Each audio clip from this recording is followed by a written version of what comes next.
Welcome back. The New York Times taking some heat for praising President Biden's foreign policy despite what is happening in Afghanistan.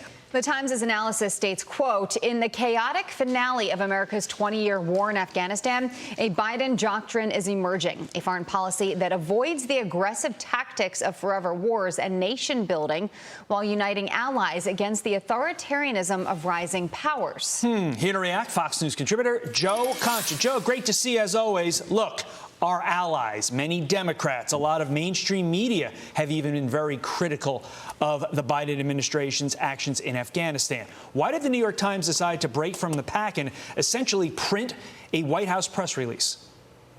Yeah, Todd, the key line in there is while uniting allies against authoritarian powers. You think the byline, the person who wrote the story, would show that Jen Psaki wrote this in terms of propaganda and not Peter Baker under the guise of straight reporting. And look, our biggest partner in Afghanistan, right, the Brits, they certainly were not happy with the way the Biden-Harris administration handled this. Their parliament literally held President Biden in contempt. The incoming German chancellor said it was the worst policy decision in terms of foreign policy decision ever witnessed. And so for Peter Baker, who actually wrote this piece, and the Times to attempt to frame this exactly the way the White House would want by outright lying, and I'll say the word lying, under the guise of straight news reporting is as shameful as it is shameless. Joe, there's been certainly a lot of criticism about how this withdrawal was taking place and what ended up happening the last few weeks, rightfully so. But do you think history is going to look back on this and say that this was the right move? Or do you think that history is going to still be critical of how this was put into play?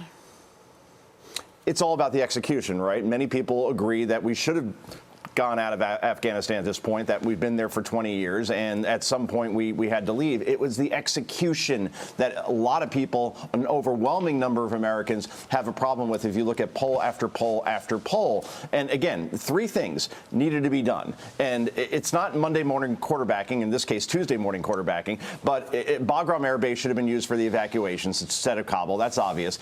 Maybe the evacuation should have been done during the winter when the Taliban is back at their bases in Pakistan, obviously, and get all Americans out before you start pulling military out. Just three very basic things that a military analyst, and I'm certainly not one, needed to be done. And instead, what happened here is what we're seeing: Americans left behind, and obviously those 13 service members of the U.S. military died in the process at Kabul International Airport. So that's the problem that people have, and people will look back on this as a stain on the Biden presidency, and perhaps even as a turning point in the Biden presidency in terms of, is he competent enough to do the job? And that's why his poll numbers have fallen as precipitously as they have, Jillian.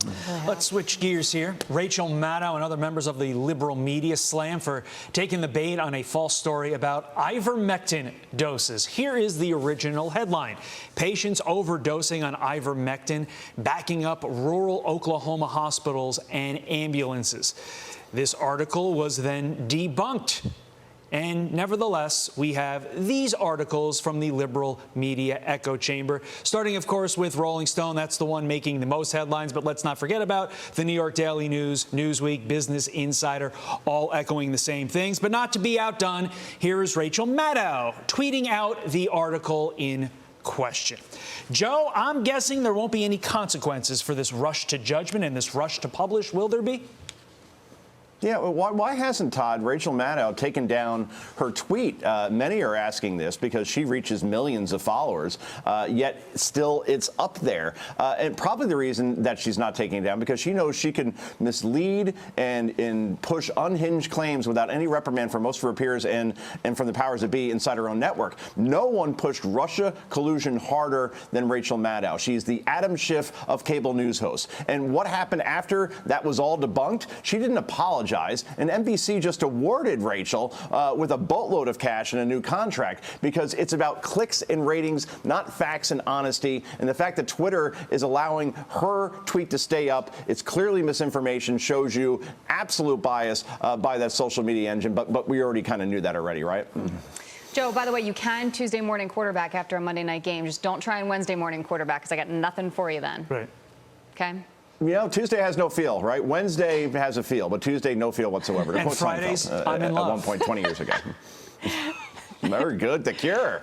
Thanks, Outstanding, Joe. Todd. You showed your age there. Congratulations. That's what I do. Good day. Thanks, Concha.